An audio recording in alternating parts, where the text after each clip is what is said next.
ओम शांति।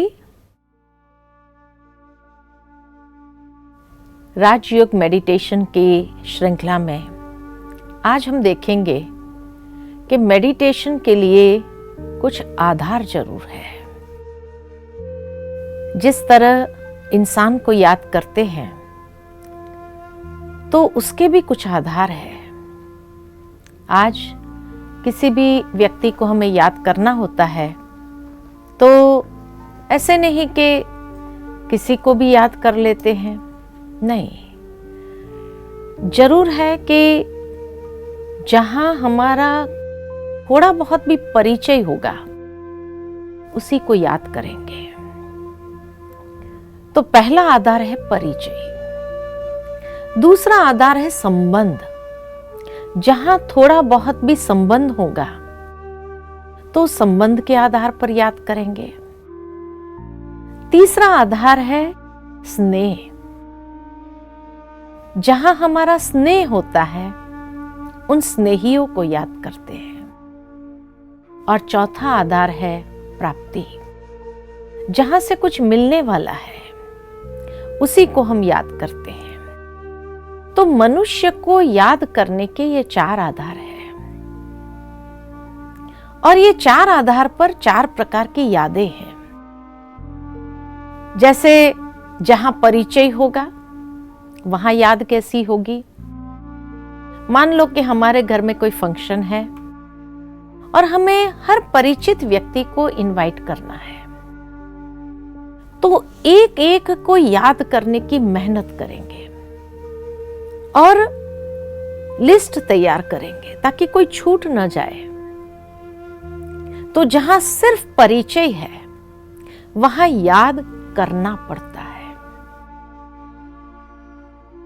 तो मेहनत वाली याद है। लेकिन जहां संबंध है वहां याद कैसी होती है। जैसे मान लो कि आज मां का बेटे के साथ संबंध है और बेटा कहीं हॉस्टल में पढ़ रहा है और वहां से खबर आ जाए कि उसकी तबीयत ठीक नहीं है, उसको बुखार आ रहा है,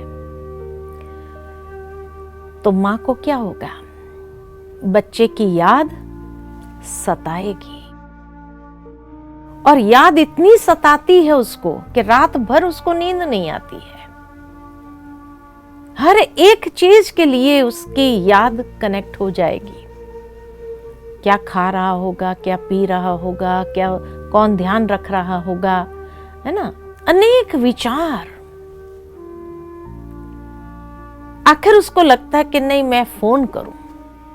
और जब फोन करती है और इतनी डेस्परेट हो जाती है और बेटा कहता है कि नहीं, कल रात को बिल्कुल बुखार नहीं आया और अभी मैं बिल्कुल ठीक हूं, आप मेरी चिंता न करो, तो भी मां क्या कहती है, मां का दिल यही कह रहा है कि मैं चिंता कर रही हूं इसीलिए ये मुझे कह रहा है।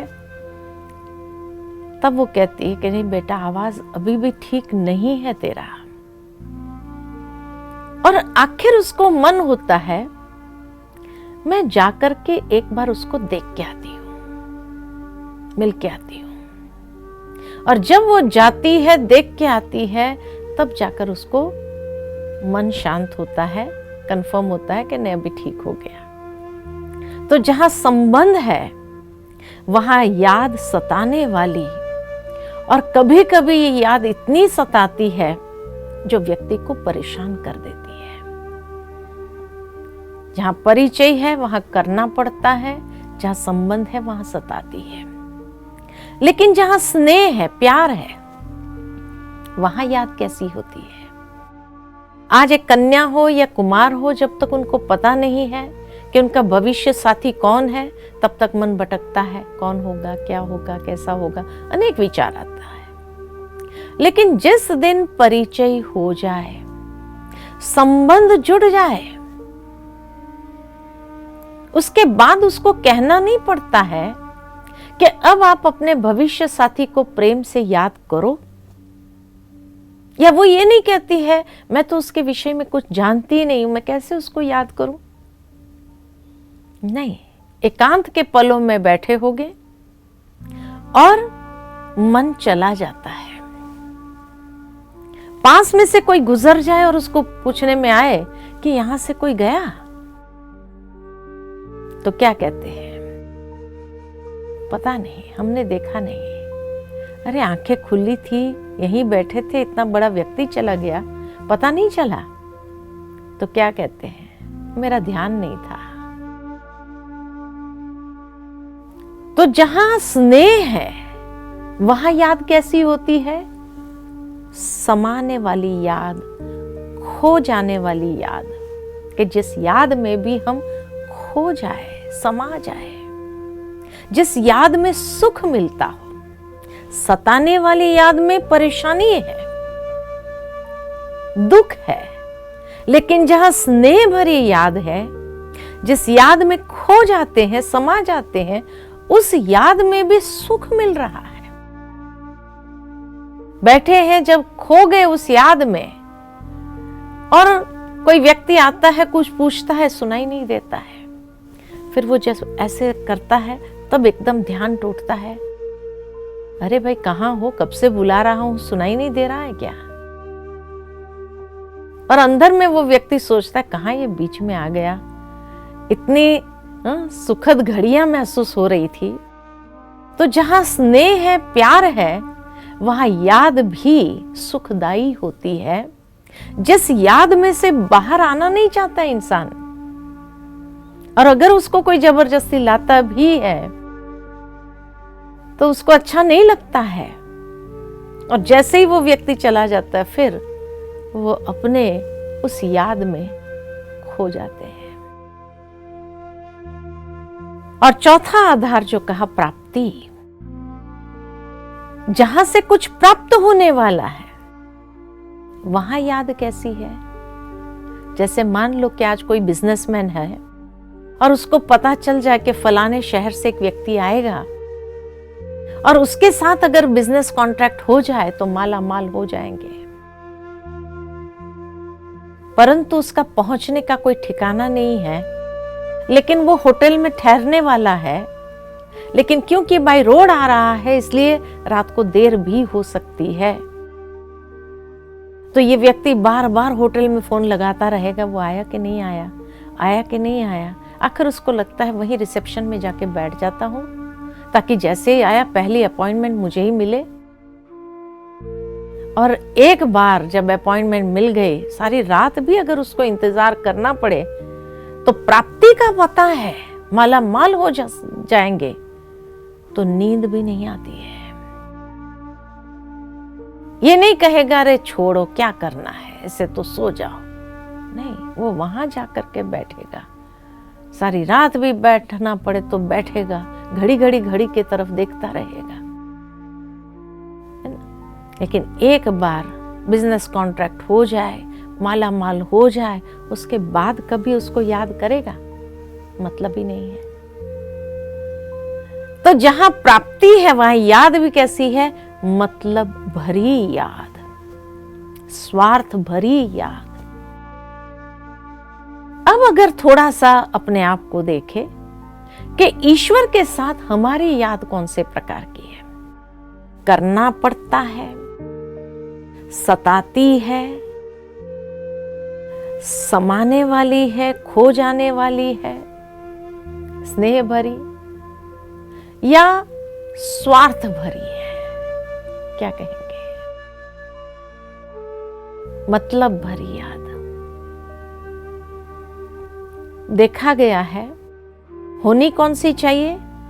होनी तो ये चाहिए कि जिस याद में हम खो जाए, समा जाए, स्नेह भरी हो।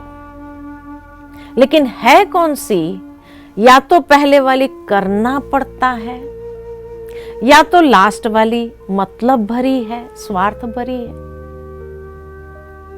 जो दोनों ही गलत है। इसीलिए जो परमात्मा स्मृति में समाने का जो सुख मिलना चाहिए, वो सुख का अनुभव नहीं है। मेडिटेशन, ध्यान, उसी का तो नाम है कि जिस याद में हम खो जाए, समा जाए, लेकिन तब होगा जब स्नेह होगा।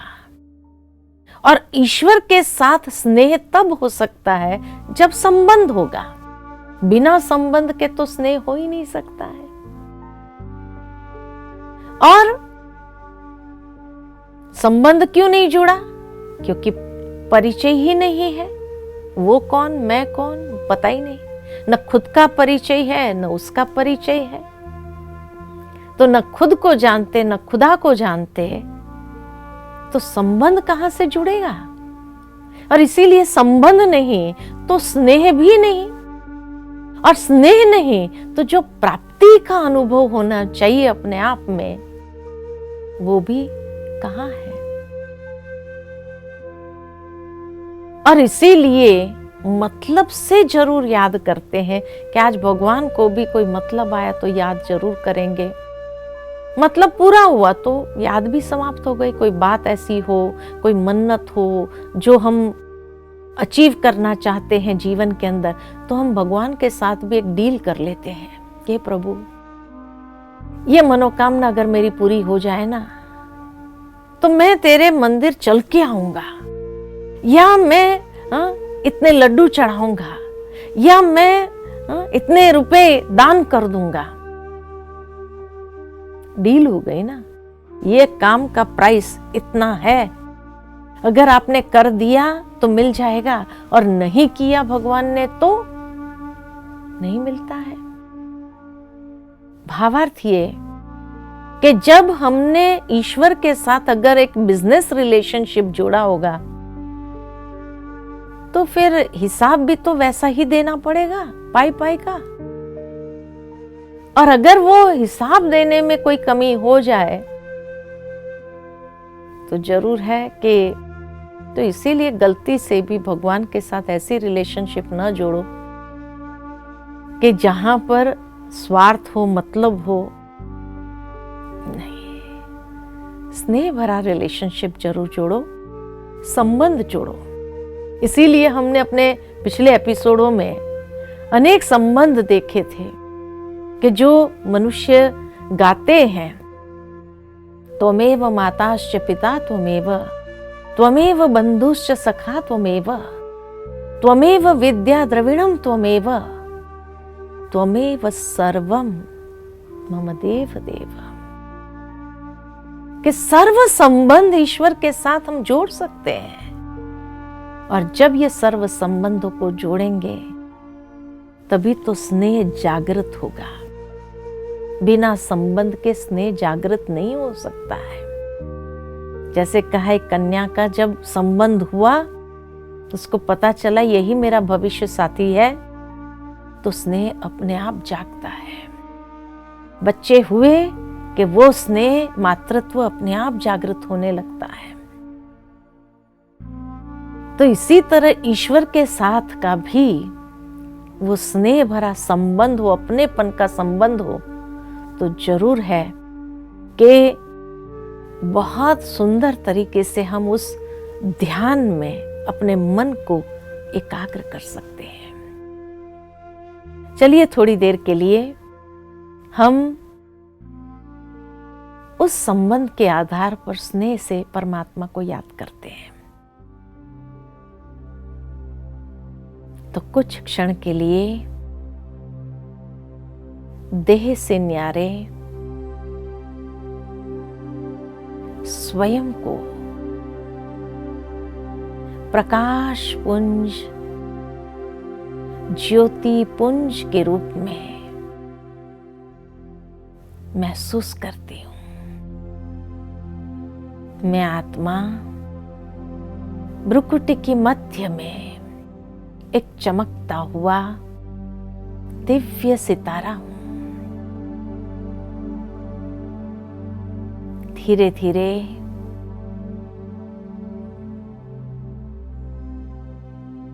ईश्वर के सानिध्य में मन को ले चलते हैं और मेरे सर्व संबंध ईश्वर के साथ है। वही मेरे माता पिता है, जिनका आशीर्वाद का हाथ मैं सदा अपने सिर पे अनुभव करती हूँ, जिसका स्नेह निस्वार्थ भाव से मुझ पर बरसता रहता है। वही मेरे परम शिक्षक भी है।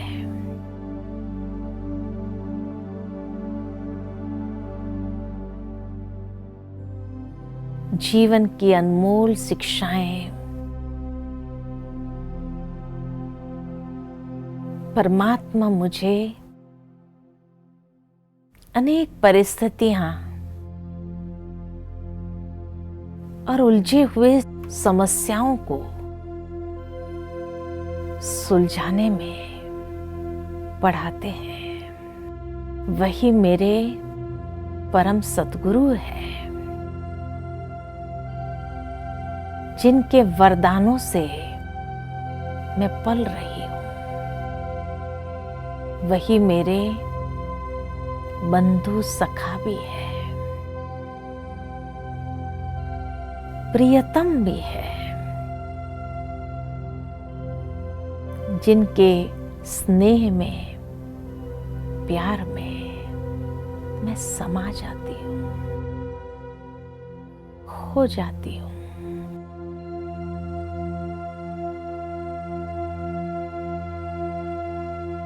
अब धीरे धीरे